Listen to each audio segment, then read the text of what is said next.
Welcome back. We're going to take up this time with performance of sales contracts. Remember that contracting system has to provide guidance for performance. Parties must know what their obligations are under a contract, and perhaps even more importantly, parties must know when their obligations under the contract terminate because they have fully performed. So let's look at what performance means. Performance consists of fulfilling the duties and obligations that each party has under a contract. Now again, performance rules can be specified in the contract. If the contract terms do not govern performance, then the UCC will supply its default rules. Now, in any sales contract, the basic obligation of the seller is to transfer and deliver conforming goods, goods that conform to the contract, the bargained for goods. So every seller has an obligation to deliver conforming goods. The basic obligation of the buyer is to accept the goods and pay for them as long as they are conforming goods. So the buyer must accept and pay for conforming goods. So in this lecture, we're going to look at what it means to perform and breach a sales agreement. And after this lecture, you should be able to answer the following questions. What's the difference between conforming and non-conforming goods? What is the perfect tender rule?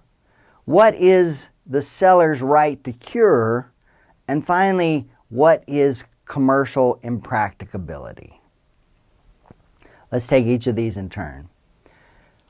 Before starting, however, we return to that notion of good faith. Obligations of good faith, commercial reasonableness, underlie every sales and lease contract under the UCC. Meaning, when it comes to performance, the parties must act in good faith. And this requirement is so strong that the parties cannot waive or disclaim the UCC's good faith requirement. So the contract always applies. However, if the parties contract to say there's no good faith requirement, that provision is invalid. Now, unlike common law, however, the UCC provides the parties with maximum flexibility in how they carry out obligations. When we were talking about open terms, we stressed the point that the parties, buyer and seller, must act in good faith. This good faith requirement is defined under the UCC as honesty in fact in the conduct or transition concerned. So for a non-merchant, good faith means honesty, being honest in how you perform. Merchants have a higher standard of good faith. For a merchant, good faith requires more than simply honesty in fact. For a merchant, good faith requires two elements: honesty in fact and the observance of reasonable commercial standards of fair dealing. Meaning they must behave as a reasonable merchant in that field would behave. Under the UCC, merchants have this duty to act in a commercially reasonable manner. But what is good faith conduct? Obviously, it's a bit of a gray area, right? What is good faith? And courts have struggled with this issue in trying to define what is good faith. But in essence, good faith conduct is conduct that does not violate community standards of decency or fairness or reasonableness. Now, your book makes reference to this case, Brunswick Hills Racquet Club versus Route 18 Shopping Center Associates. This is not a UCC contract. This is a contract involving a lease. However, the provisions of good faith are the same. Now, in this case, the landlord leased property to the racquet club, the tenant, for the provision for the creation of a racket club. Now, the lease was relatively short term. It was a 5-year term. However, contained in the lease was an option to renew the lease for 99 years, so a long-term lease, so long as there was notice given of the intent to renew the lease and payment of $150,000. So the Bracket Club discovers that this is a good lease. They want to continue. They want to take that option to provide for the 99-year lease. And so they notify the landlord that they intend to acquire that option. They intend to exercise that option and ask the landlord to prepare the lease. And once the lease is prepared, they intend to pay the $150,000.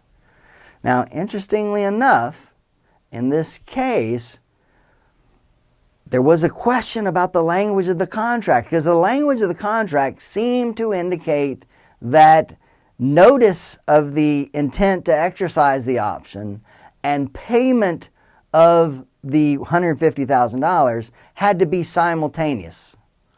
Now, the Racket Club didn't see it that way.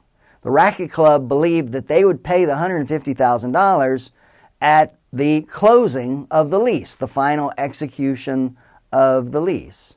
So 18 months before the lease expires, the Racket Club, the tenant, notifies its landlord that it intends to exercise that option and asks for guidance on how they want to execute the lease. The landlord has discovered that this is a bad deal, and that they would be better off if the lease expired and the landlord reacquired the property. And so the landlord engages in a 1.5 years of conduct in which they forestall the creation of the lease. Literally, months go by, multiple contacts made by the tenant to the landlord asking, when are we going to get this lease done? The landlord has figured out that the notice of intent is ineffective because no payment was made. No payment of the required amount was made. And so therefore, their goal is to delay this lease execution until after the lease expires. And they do so. At which point the tenant brings a lawsuit saying, look, we would have paid the $150,000 if they had asked for it. The landlord knew that they would have paid the amount, but they simply would not respond to the tenant.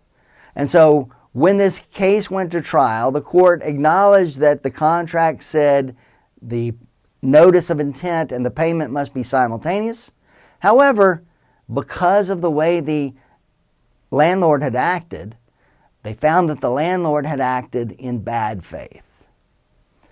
Now, in a lawsuit, important for you to know as future business managers, it's going to be the jury who decides whether a merchant acted in good faith or not. A jury that's much more likely to be swayed by emotion than a judge would be. So when engaged in contracts, keep in mind your obligation to act in good faith. And if you fail to do so, it's going to be a jury years later who's going to decide how you acted.